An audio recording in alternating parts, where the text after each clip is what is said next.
the Democratic Republic of Congo. A country rich in minerals, culture, and history, yet ravaged by war for decades. The latest chapter is its long unfolding saga of conflict with the M23 rebels. A formidable force backed by shadowy international interests. They have captured Goma and Bukavu, the provincial capitals of northern and southern Ituri province. Their advance does not stop there. They now set their sights on Uvira, a strategic town bordering Burundi. The Congolese state is teetering on the edge, and the world watches, uncertain of what comes next. So what is left of President Felix Tshisekedi? The situation is spiraling into an all-out regional war. Uganda, a country with a deep and complicated history in Congolese affairs, has once again sent its forces into the DRC.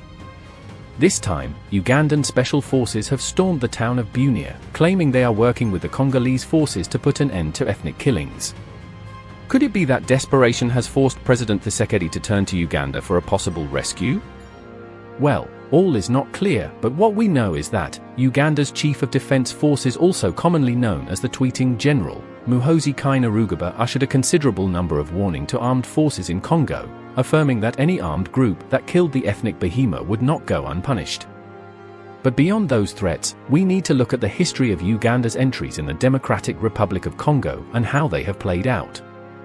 From 1996 to 2002, Ugandan forces first entered Congo. Alongside their Rwandan counterparts, the results were ugly. Looting of minerals and timber. Abuse of human rights, to mention a few.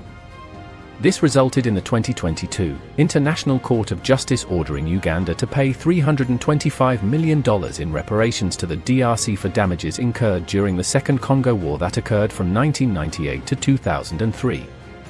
So why would President Felix take such a daring move, given the fact that Uganda is jointly accused with Rwanda for supporting the M23 by international bodies? It is clear President Felix Tshisekedi is cornered, and like a drowning man, will hold on to anything. President Felix Tshisekedi is facing immense pressure. This is demonstrated by his move to seek military assistance from Chad, a country whose own political stability has been shaky in the wake of recent power struggles. The move signals Kinshasa's desperation, but will Chad's intervention be enough to stop the collapse of Eastern Congo? Or is this the beginning of a wider regional war that will engulf Central Africa? Amidst all this, the capital Kinshasa amplifies more echoes of a coup. Discontent within the Congolese military and government is rising. Could we be witnessing the early signs of a palace coup? The last few years have seen the fall of multiple African governments through military takeovers. Guinea, Mali, Sudan, and most recently Niger. Could the Democratic Republic of Congo be next? As the crisis deepens, the people of Congo remain the ultimate victims, displaced, terrorized, and abandoned by the international community. With M23 tightening its grip, Uganda flexing its military might, Chad entering the fray, and whispers of a coup in Kinshasa, the fate of Africa's second-largest nation hangs in the balance. Will the DRC survive this latest test, or are we witnessing the prelude to yet another devastating conflict that will shape the future of the Great Lakes region for years to come? This question will likely consume a considerable amount of time and debate to answer. But one thing is for sure. The fracas in the Congo is not to be blamed on Congo, rather the sleeping African Union and regional corporations. How? Let's dive in a bit. The challenges of the Democratic Republic of Congo have not just started with Felix Tshisekedi, rather with the assassination of Patrice Lumumba. As the rest of African puppet leaders watched the death of a hero in silence. The same reasons Patrice Lumumba was assassinated for in 1961 continue to cause chaos in the Congo, with dozens of militia groups operating unchecked. Congo is rich in minerals and other natural resources. European states are more interested in starting conflict in this Great Lakes country. Truth be told, Felix Tshisekedi, single-handed, will never be able to stabilize the country. The gang of puppet leaders called the African Union needed to take a firm continental-based stand to defend the Congo as a basket of resources not only for the DRC, but Mother Africa at large.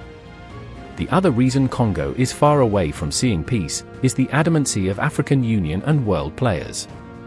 They are keen on Felix Tshisekedi retaining power in Congo, without any concern of the plight of the marginalized Tutsi ethnic minorities.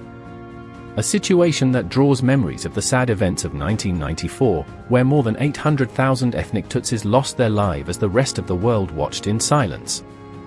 The ethnic Tutsis minorities in the DRC are just like the Jews of Israel who survived the Holocaust and swore never to die in cold blood again.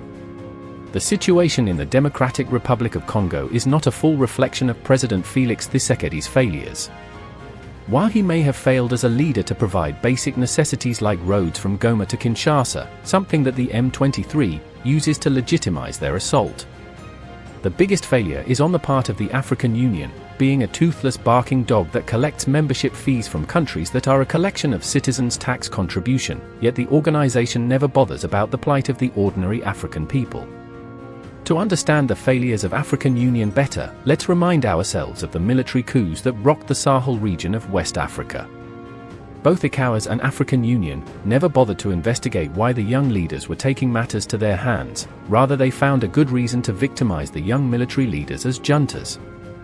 For how long will Africa keep living in denial, without facing the realities of the motherland? That is food for thought, but one thing is certain. The next few weeks will define the destiny of the Congo. And the world must pay attention.